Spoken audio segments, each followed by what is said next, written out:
Folk singers చాలామంది కళాకారులు ఉండరు, కవి గాయకులు ఉన్నారు చాలామంది. ఇప్పుడు గద్దర్ కానీ, గోరె టెంకన్న కానీ, ఇమలక్క గారు కానీ, ఇలాంటి వాళ్ళు దాని నుంచి ఎవరిని ఒక స్ఫూర్తిగా ఎవరిని తీసుకున్నావు ఆదర్శంగా? వీళ్ళలాగా నేను తయారవ్వాలి, ఇలాగా పాటలు పాడాలి, వీళ్ళ నా ఇన్స్పిరేషన్ అని చెప్పి నీకు ఎవరి పాటలు అంటే ఎక్కువ ఇష్టం? ప్రస్తుతం నాకు ఇప్పుడు ఉన్న కవి గాయకులు మొత్తం చాలా ఇష్టం, అందరూ ఇష్టమే.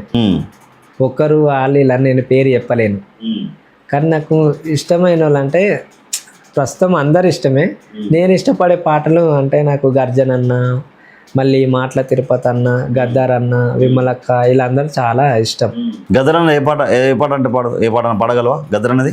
గద్దర్ అన్న అంటే అమ్మా తెలంగాణమా కలికే కలగానమా, అమ్మా తెలంగాణమా కలికే కలగానమా, అమ్మ నీకు వందనాలమ్ము కమ్మని ప్రేమే నీదమ్ము, అమ్మ నీకు వందనాలమ్ము కమ్మని ప్రేమే నీదమ్ము, ఎండల్లో ఎట్టి సిప్పాము, ఎండల్లో ఎట్టి సిప్పాము, గాయదోలా గాండ్రగొడ్డలివి, అమ్మ తెలంగాణమా ఆకలికి కలగానమా, అమ్మ నీకు వందనాలమ్ము కమ్మని ప్రేమే నీదమ్ము, అమ్మ నీకు వందనాలమ్ము కమ్మని ప్రేమే నీదమ్ము, ఎట్టొల్లా ఎట్ట సిప్పాము, ఎట్టొల్లా ఎట్ట సిప్పాము, గాయదోలా గాండ్రగొడ్డలివి, అమ్మ తెలంగాణమా ఆకలికి కలకానమా, నన నను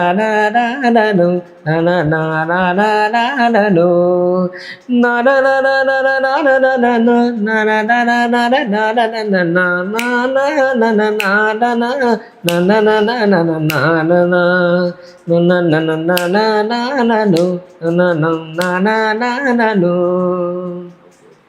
ఇంకా ఇంకా ఎవరి పాటలు అంటే ఎక్కువ నీకు?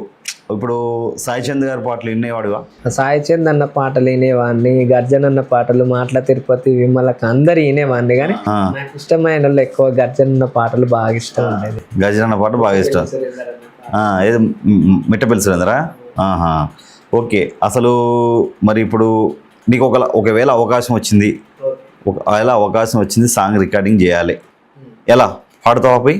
ఖచ్చితంగా నేను చిన్నప్పటి నుంచి ఏలైనా చేసింది, ఇప్పటి వరకు ఇంటర్వ్యూకి వచ్చాను. ఇక అవకాశం వస్తే ఖచ్చితంగా పాడతాను.